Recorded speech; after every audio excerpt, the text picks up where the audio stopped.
Le Seigneur soit avec vous. Et avec votre esprit. Évangile de Jésus-Christ selon saint Jean. Gloire à toi, Seigneur. En ce temps-là, Jésus disait à ses disciples, « Puisque vous me connaissez, vous connaîtrez aussi mon Père.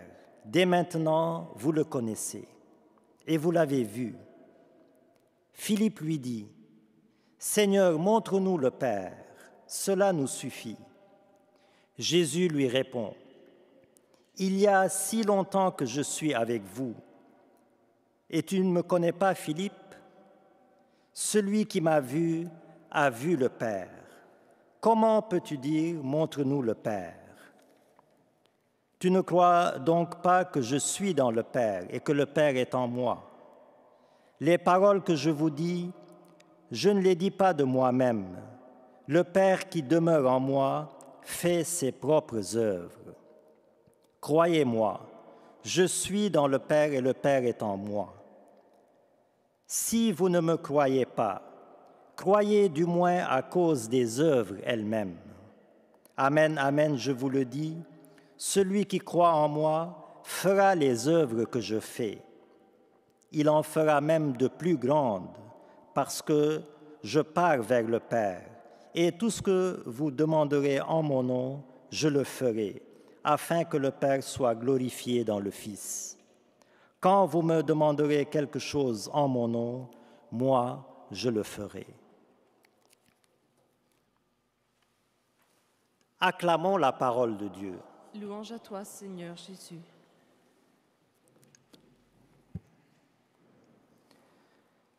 Si vous ne me croyez pas, croyez du moins à cause des œuvres que je fais, dit Jésus. Autrement dit, si les yeux de votre cœur sont fermés, ouvrez au moins les yeux de votre intelligence et réfléchissez aux miracles, aux merveilles que vous observez, ce qui vous aidera un jour peut-être à ouvrir les yeux de votre cœur. Si vous ne me croyez pas, croyez du moins à cause des œuvres. Ce cri du cœur de Jésus-Christ est lancé au cœur endurci des sceptiques et des incroyants de ce monde, comme pour les appeler à faire au moins usage de leur intelligence pour se sauver. Car Dieu n'est pas indifférent même à ceux qui lui sont indifférents. Sa volonté étant de sauver tous les hommes indistinctement, comme nous le rappelle la première lecture. Ce cri du cœur de Jésus-Christ, presque aux allures de supplication pour sauver tous les hommes, ce cri du cœur retentit dans notre monde comme un indicateur de son amour immense, immense pour tout être humain, mais aussi comme un indicateur du danger tout aussi immense pour l'être humain de se fermer volontairement et opiniâtrement à l'amour de Dieu.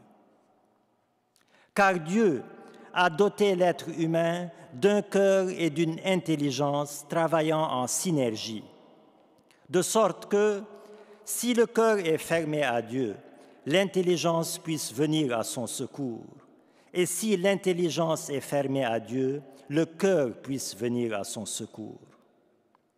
Jésus donc semble dire, si ton cœur est fermé à Dieu, que ton intelligence vienne à son secours en réfléchissant sur les merveilles de la création, sur la beauté et l'harmonie de l'univers, sur le cycle des saisons, l'extraordinaire organisation du règne animal et végétal, la complémentarité anatomique et psychologique entre l'homme et la femme, etc., etc.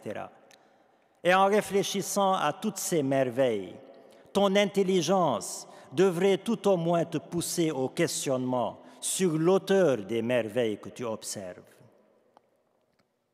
Mais comme ce questionnement intellectuel fait peur, car s'il aboutit à l'existence de Dieu, il risque de bousculer toute ma vie, alors il est immédiatement refoulé.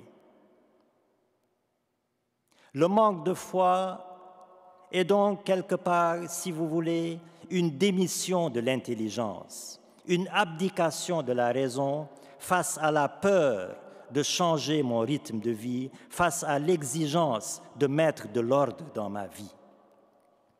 Ne pas avoir la foi n'est donc pas une preuve d'intelligence, au contraire, c'est la preuve d'une intelligence anesthésiée par la peur et l'égoïsme, car il ne faut surtout pas toucher à ma vie, à ma liberté, à mon égocentrisme. Quand bien même mon intelligence verrait les merveilles de la création, je préfère attribuer tout ça à un hasard dans lequel je me sens plus en sécurité, sans me rendre compte pourtant que la sécurité dans le hasard est une sécurité hasardeuse. Frères et sœurs, la foi est une grâce de Dieu qui ouvre les yeux de l'intelligence et du cœur à Dieu et aux merveilles de Dieu. Alors, rendons grâce pour notre foi, mais ne la laissons pas sans effet.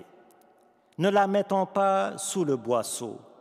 Ne l'enfouissons pas en terre comme le serviteur paresseux qui a enfoui son talent en terre, mais manifestons notre foi, vivons notre foi, afin que nos actes de foi, nos actes de charité soient une lumière pour le cœur et l'intelligence des incroyants, le tout bien sûr avec la grâce de Jésus-Christ notre Seigneur.